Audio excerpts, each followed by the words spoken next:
Abort73.com exists to demonstrate to people that abortion is a massive injustice that strips the most basic of human rights from the most helpless members of the human community. We can't even decide if something is right or wrong unless we know exactly what something is.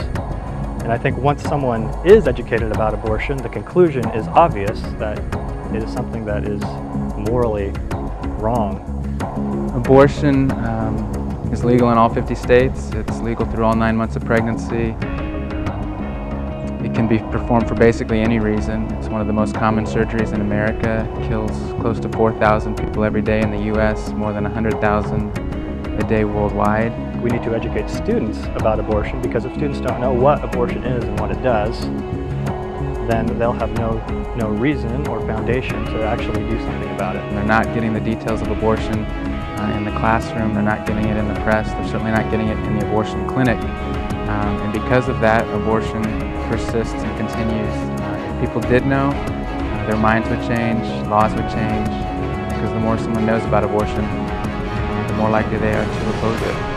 Well, I think an event like Love the Least is hugely important, just in light of normal Christian student tendencies. I think Christian students are caught up in the social events of their youth group, sports, finding a boyfriend or girlfriend or a spouse, those kinds of things, and those are good things, but I think if that's all you're focused on, you miss the big things Jesus told us to care about.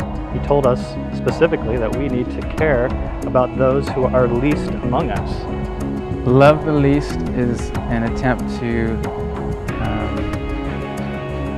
take the atrocity of abortion and put it next to the demands and expectations of the Bible, so that more students will start seeing abortion not as a political issue or as a social issue or as a woman's issue, but they'll come to understand it as a love your neighbor issue.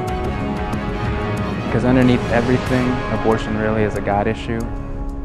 I think churches shy away from preaching on abortion just because the issue is so sensitive and controversial.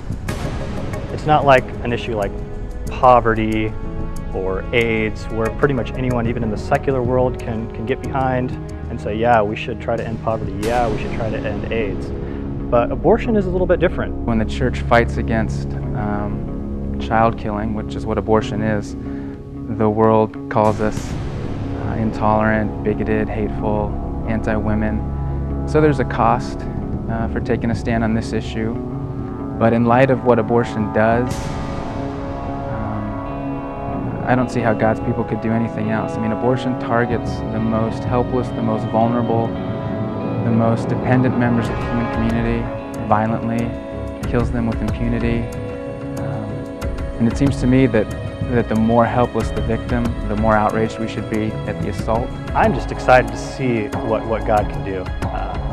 I know that this is an issue that is very close to my heart, and I believe strongly that it's close to God's heart. I believe being actively involved to care and minister to the least among us, especially in this case, abortion vulnerable children. I want to see more and more Christians rise up to take this issue seriously, to make a difference in the world. And I'm especially excited if the Christians that rise up are young people, because they're not just the next generation. They can be used even now by God to make a difference. So I'm excited about that. Francis Schaeffer, the great apologist, is reported to have once said that if Christians will not stand up and say of abortion, this is wrong, then the world has a right to ask whether Christ is even real. I mean, if we can't say that child killing is wrong, then where will we take a stand?